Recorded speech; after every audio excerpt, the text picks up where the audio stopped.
c'était ma conception des choses en fait. Je ne peux pas m'enlever la vie et aller me mettre quelque part où c'est propre. Il faut vraiment que le Seigneur sache que j'ai fait n'importe quoi et que malgré ça, il me pardonne quand même. Hello tout le monde, j'espère que vous allez bien. Si tu ne me connais pas, c'est normal. Moi, c'est Evelyne Marie-Claude alias Evelyne Talks. Sur ma chaîne, on parle de beauté, féminité, confiance en soi, estime de soi, tout ce qui tourne autour du développement personnel. Et si ces sujets t'intéressent, n'hésite pas à t'abonner, à commenter, à partager, à liker, à activer la cloche de notification pour ne rater aucune de mes vidéos. Parce que oui, je suis ta youtubeuse préférée en fait. Générique.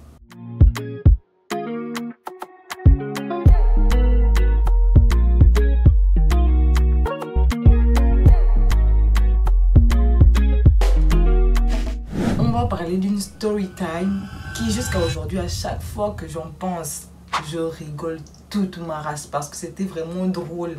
Et je me dis que si ça s'était vraiment passé à l'époque là, je serais vraiment morte pour une raison bien stupide. Mais vraiment bien stupide. On peut cacher sa vie pour les choses comme ça. Bref. Avance Nadie, dis tout, dis-moi tout. La story time se passe à mon année collège ou mon année lycée. Mon année collège. Bref. C'était à la période de la Noël là. Tu vous voyez, nous au Gabon, pendant la période de Noël, les écoles ont cette manie là d'envoyer nos bulletins à cette période pour qu'on n'ait pas de cadeaux ou pour qu'on passe de mauvaises vacances. C'est très méchant. Non mais vraiment que maintenant que j'y pense, c'est très méchant pour les écoles de faire ce genre de choses, wesh. C'est trop hard. Bref, du coup, j'avais passé mon premier trimestre, je travaillais comme je pouvais. Et vous savez, nous, au Gabon, moi je sais pas pour les autres écoles ou pour les autres pays, quand on vous remet les notes, quand on bloque les notes, on fait déjà le calcul des notes en classe, on sait déjà quelle moyenne on pourrait avoir approximativement. Tout c'est possible s'il est qui croit. Au long de la persévérance, il a persévéré. Il me blessait. Donc, nous on calcule déjà les notes en classe et tu sais déjà que c'est mauvais, c'est bon. Vous voyez. Donc moi, je savais déjà que c'était mauvais. Mais j'allais avoir 9 fort. Comme d'habitude, c'est le même format depuis que je suis né. J'allais avoir un 9 fort. Mais je savais que c'était mauvais. Et c'était pas déjà beau parce que j'avais déjà repris une classe. J'avais déjà repris la 6e et je ne pouvais pas encore reprendre. Vous voyez ce que je veux dire. Je ne pouvais pas encore reprendre. C'était quelle classe déjà? C'était quelle classe? Je me rappelle vraiment plus de la classe qui m'avait poussé à me suicider. Je me rappelle plus. Je crois que c'était la 3e. C'était la 3e parce qu'en 4e, moi, je n'avais pas eu le problème avec la 4e. Je crois que c'était la 3e. Donc, c'était le premier trimestre. Du coup, j'avais eu un 9 fort. Je crois que c'était un 9,85 ou un 9, un truc, un 9 comme ça. C'est un 9 fort. Et ça nous rassure toujours. Mais pour les parents, c'est pas bon. Bref. Donc, on nous remet déjà les notes comme ça. Je sens que j'ai dit à mes copines que, c'est pas bon. J'ai commencé déjà à annoncer sur mes statuts que, peut-être que on va me prendre mon téléphone. Peut-être que si, peut-être que ça. Donc les jours après, je commence à appréhender le moment que je vais dire ça comment mes parents. Est-ce que je commence déjà à désamorcer le truc un peu que je commence déjà à lancer des petites piques comme ça à mes parents que c'est mauvais, c'est bad. C'est mauvais, c'est bad. Parce que mes parents me faisaient peur. Je ne me voyais clairement pas leur dire qu'en fait là, c'est bad. Sachant que j'avais déjà repris une classe. Si j'étais en 3e, oui, parce que j'ai repris ma 6e et ma 5e. Ce que j'essaie de vous faire comprendre, c'est que ne chauffez pas. Le moment est en train d'arriver. Vous voyez. Et je ne pouvais pas encore reprendre la 3e parce que moi, je me suis dit, j'ai déjà trop redoublé de ma vie comme ça. Il ne faut plus jamais que je redouble. Et il ne faut plus jamais que j'ai une sous-moyenne ou que je n'ai plus la moyenne dans quelque part. Et je sentais que ma 3e, là, j'avais trop. Je me suis dit que, mon objectif que je m'étais fixé de ne plus avoir de sous-moyenne, je ne suis plus en train de comment on appelle, d'atteindre mon but là. Bref, la remise des bulletins arrive. Qu'est-ce que je fais? Je commence déjà par me mettre dans ma chambre. Je commence à me mettre dans ma chambre. Et pour ceux qui ne savent pas, moi j'ai eu mes sacrements. J'ai eu mon baptême, ma communion, ma confirmation à Saint-Pierre. Du coup, qu'est-ce que j'ai fait ce jour-là? Il faut savoir que ce jour-là, il y avait la famille. C'était vraiment pendant les périodes de fête, nous chez nous, on est vraiment en famille. Sauf que là, c'était du côté maternel parce que moi, tout le temps, pendant les grandes fêtes, je suis du côté paternel. Sauf que là, c'était vraiment la famille maternelle. Donc, il y avait les grandes tantes, les mamies, les grands-parents et tous les petits neveux, les petits-enfants. Donc, moi, si je comprends bien, j'allais créer un drame pendant que toute la famille est là. Les enfants allaient être traumatisés. Tous les enfants allaient être traumatisés parce que madame a décidé de se suicider à cause de la sous-moyenne.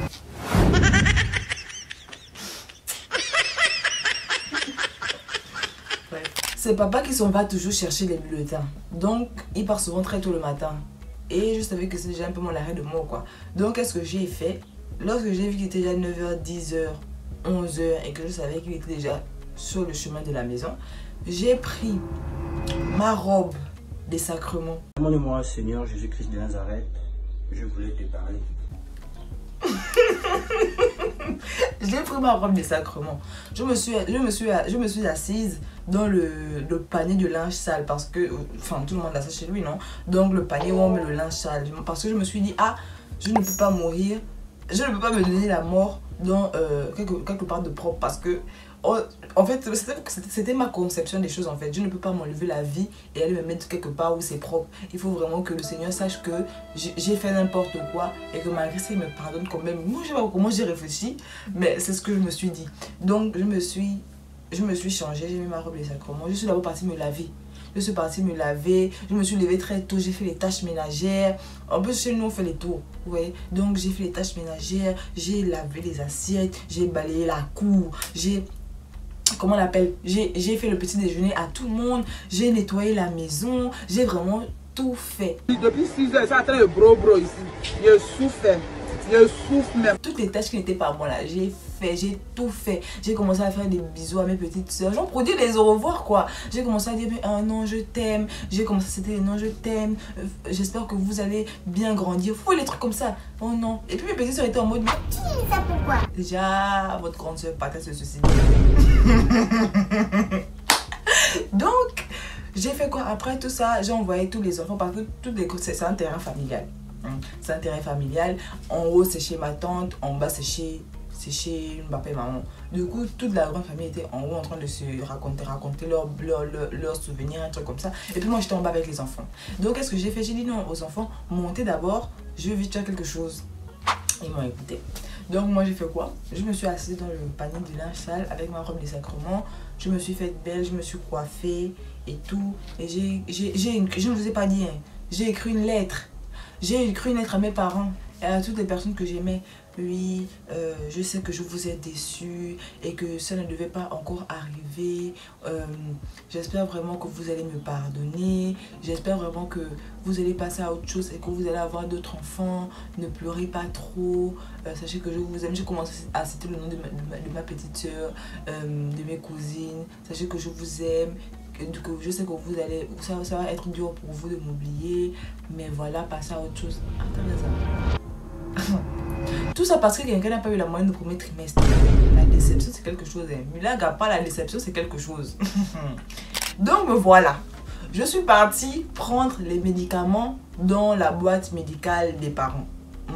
Parce qu'ils ont fait une boîte médicale où, au cas où quelqu'un se sent mal ou il y a quelque chose à la maison, on va juste prendre. Donc là, j'ai commencé à chercher la clé parce que eux ils ferment sa clé, vu que nous on ne connaît pas trop les médicaments. Donc j'ai commencé à chercher la clé parce que j'ai cherché la clé des jours à l'avance. J'ai trouvé, j'ai ouvert, j'ai pris tous les médicaments que je pouvais prendre là. Je suis partie prendre le bol, un gros bol. J'ai fait le mélange de ça dans le bol là. J'étais dit maintenant là devant le bol. Est-ce que je fais? Est-ce que je ne fais pas? Je veux dire que j'étais vraiment comme ça. J'avais la lettre à côté, j'avais le bol. J'étais en mode Seigneur. Seigneur, pardonne-moi. Et je vous jure que c'est comme ça que je parlais. Seigneur, pardonne-moi. Prends pitié de mon âme et accueille-moi au paradis. J'ai bu comme ça. Vous savez ce qui est drôle? C'est que je n'ai pas mis au clairon. J'ai bu une petite moitié, tout. Après, je me suis allongée comme ça. J'attendais ma mort. Après, j'ai dit non, c'est trop lent. Et là, j'ai vraiment bu le bol au clairon parce que c'était pas beaucoup de médicaments. C'était quoi? 8 médicaments, un truc comme ça, dans le bol d'eau. J'étais maintenant là, j'attendais ma mort. J'étais maintenant là. Seigneur, pardonne-moi. J'étais en train d'attendre ma mort. Hein. Mais je sens que la mort de plein n'arrive pas.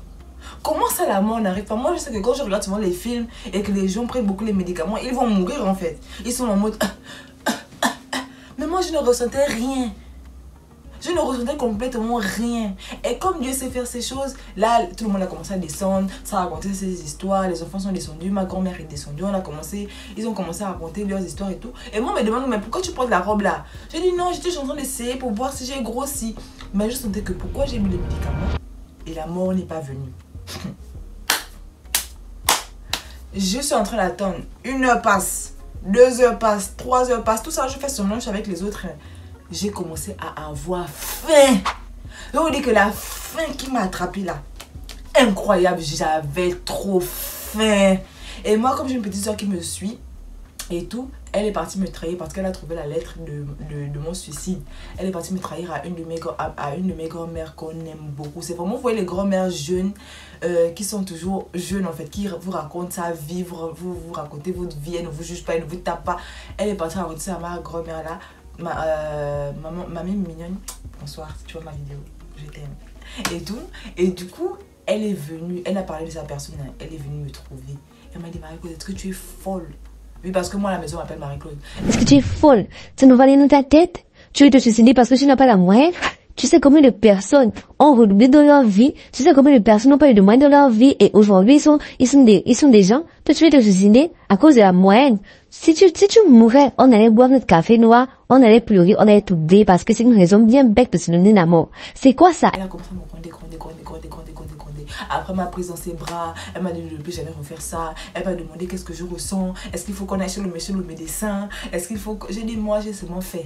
Elle m'a dit, montre-moi les médicaments que tu as eu à prendre. Déjà, c'était des médicaments. C'était des vitamines pour la faim.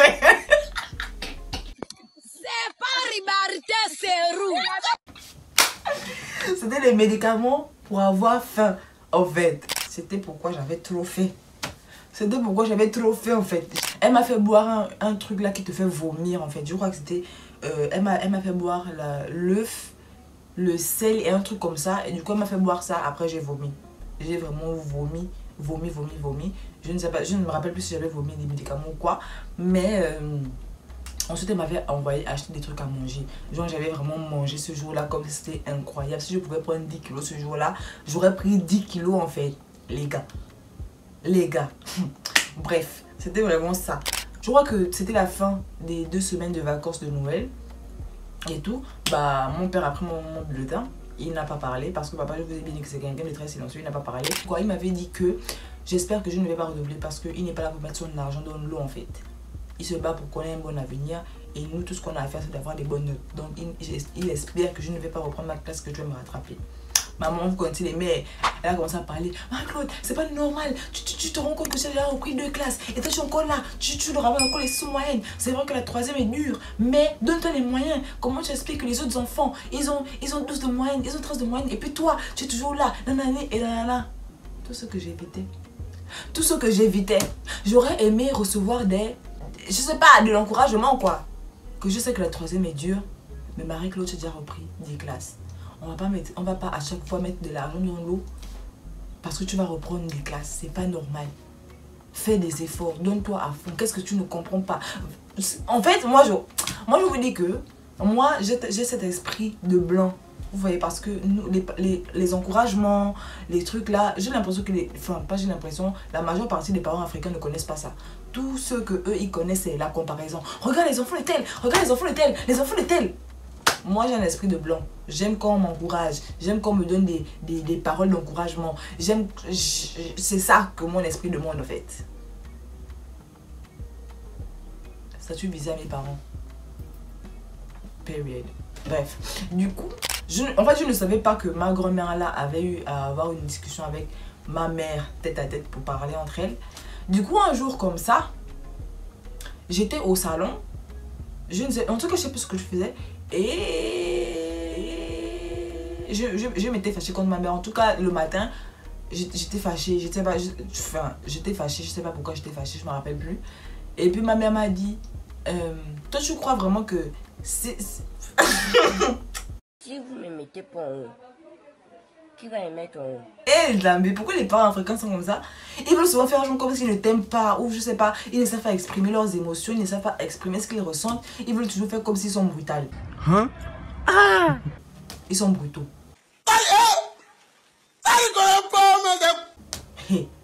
Bref.